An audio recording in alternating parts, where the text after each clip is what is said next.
There's no problem, life is no problem at all. We think it is problematic, but life is not problematic, and it only can become problematic if we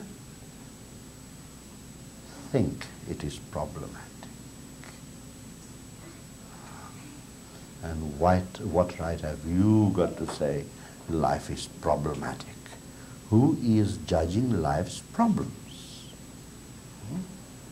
You are judging life's problems. And when you say, I am judging life's problems, which part of me is doing the judgment?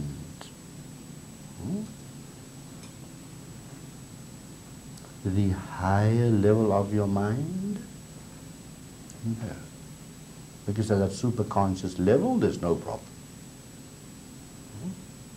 It is the conscious level of your little mind, and even Einstein could only use 8% of the mind. I think it was a bit less. People like to exaggerate. Only that little percentage is analyzing your entire lifestyle, bringing in the discrimination between a life of divinity and a life of humanity. And then, because of this very dualistic approach, one finds problems. So what do we do to get rid of problems?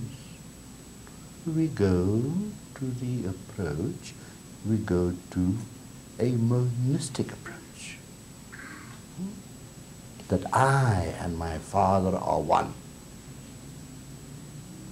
We use that approach in every situation, and what will result by using that approach in any given situation would be this, that I am not the doer, He is the doer. And if He is the doer, who the hell am I to complain about it? Because your very complaint is the problem. If you had no complaint, there would be no problem. So, we give it all to that divine will, that you old chap are the doer, and don't you damn well blame me.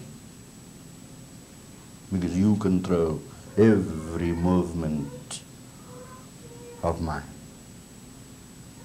Because without you and your energy, I cannot even lift up a hand. That's right. So, that will bring us to acceptance of the situation we are placed in. When we accept the situation we are placed in, automatically we are surrendering.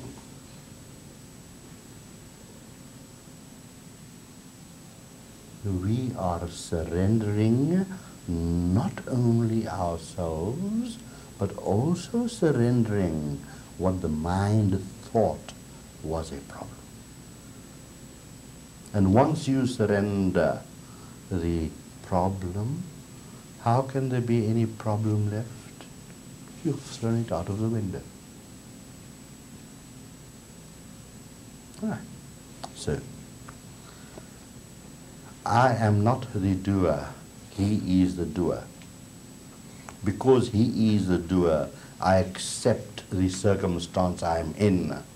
Because I accept the circumstance that I am in, I surrender myself to the circumstance. You don't need to surrender yourself to God if you don't believe in one. Just surrender yourself to the circumstance. So, acceptance and surrender go hand in hand. And when they go, walk hand in hand, there comes about a sacrifice. not a sacrifice of your individuality, but the sacrifice of the sense of individuality. And the sense of individuality in this instance would mean that divine life and human life has merged into oneness. Now when divine life and human life merges into oneness, what can exist? Without sacrificing individuality. What can exist is you, the real you,